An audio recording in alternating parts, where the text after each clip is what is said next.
जो बीच राह में बैठ गए वो बैठे ही रह जाते हैं, जो लगातार चलते रहते वो निश्चय मंजिल पाते हैं। ये लाइंस मैंने अपने बीएड पास उन साथियों के लिए कही हैं जो बीएड करने के बाद खुद को बेकार समझते हैं, खुद को असहाय समझते हैं, क्योंकि सभी को पता है बीएड को प्राइमरी शिक्षक भर्ती से बाहर कर दिया गया है।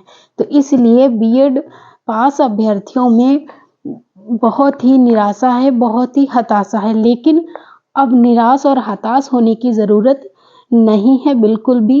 यूपीपीएससी आयोग ने अपने एग्ज़ाम कैलेंडर में ये स्पष्ट कर दिया है कि बीईओ यानी खंड शिक्षा अधिकारी की भर्ती का नोटिफिकेशन इस साल यानी कि 2025 में डेफिनेटली आउट होगा। तो इसलिए निराश और हताश होने की बिल्कुल ज़रूरत नहीं है। कोई बात नहीं, शिक्षक नहीं बन पाए तो हम थोड़ी और ज़्यादा मेहनत करेंगे, शिक्षकों के अधिकारी बन जाएंगे, यानी कि बीईओ खंड शिक्षा अधिकारी।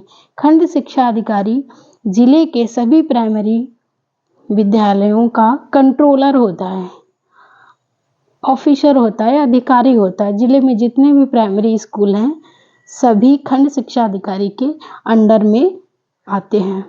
तो प्रीलिम्स परीक्षा का पाठ्यक्रम हमने डिस्कस कर लिया था। आज इस वीडियो में मैं मेंस परीक्षा की चयन प्रक्रिया और उसमें किस तरह के क्वेश्चंस पूछे जाते हैं और उसमें जो पाठ्यक्रम है, जो टॉपिक पूछे जाते हैं उसके बारे में डिस्कस करेंगे। तो स्टार्ट करते हैं।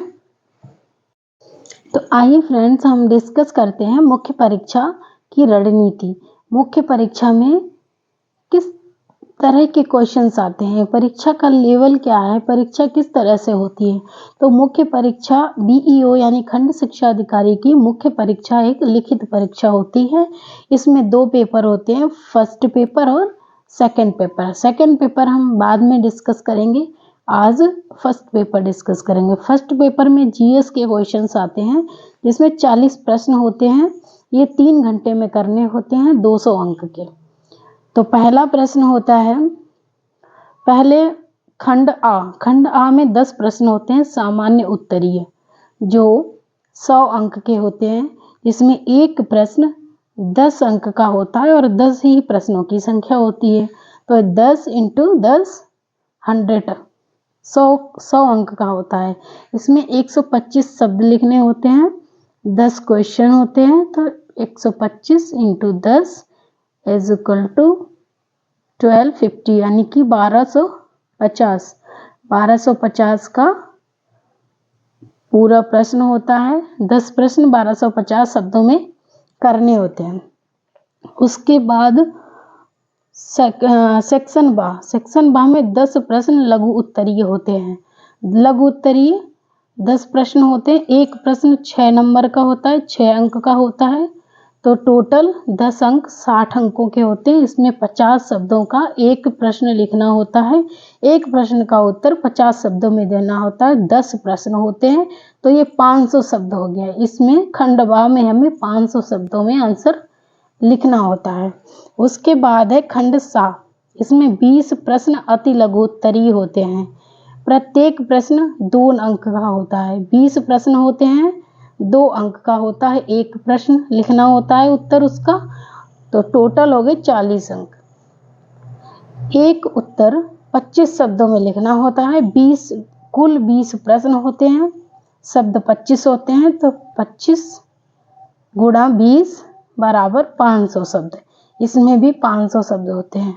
तो कुल मुख्य परीक्षा हमें 1250, 500, 500 यानी कि 2250। कुल मुख्य परीक्षा 2250 शब्दों में देनी होती है। उसके बाद आइए देखते हैं इसमें पाठ्यक्रम क्या होता है। ये जो रिटन पेपर होता है मुख्य परीक्षा का, उसमें किस टॉपिक से प्रश्न आते हैं। तो इसका पाठ्यक्रम डिस्कस करते हैं। लगभग 95% जीएस का पार्ट प्रीलिम्स से ही होता है। तो इसमें पहला टॉपिक है भारत का इतिहास, दूसरा है भारतीय राष्ट्रीय आंदोलन और संस्कृति, भारत का भूगोल, भारतीय राजनीति, भारतीय कृषि, वर्तमान राष्ट्रीय मामले और सामाजिक सुसंगति के विषय, भारत और विश्व, भारतीय अर्थशास्त्र, अंतर्राष्ट्रीय मामले और संस्थाएं, विज्ञान एवं प्रौद्योगिकी, संचार और अंतरिक्ष के क्षेत्र में विकास, शिक्षा में अद्यतन विकास, उत्तर प्रदेश की संस्कृति, कृषि, उद्योग, व्यापार एवं रहन सहन और सामाजिक प्रथाओं के संबंध में विशिष्ट जानकारी। तो ये हो गया पाठ्यक्रम, मुख्य परीक्षा का पाठ्यक्रम। मुख्य परीक्षा में कुल 2 प्रश्न पत्र होते हैं, फर्स्ट पेपर और सेकंड पेपर। फर्स्ट पेपर इसका हमने डिस्कस कर लिया है, सेकंड पेपर नेक्स्ट वीडियो में डिस्कस करेंगे। आई होप ये वीडियो आपको बहुत ही यूज़फुल लगा होगा, तो चैनल को सब्सक्राइब कर लीजिए एंड लाइक कर दीजिए। Thank you.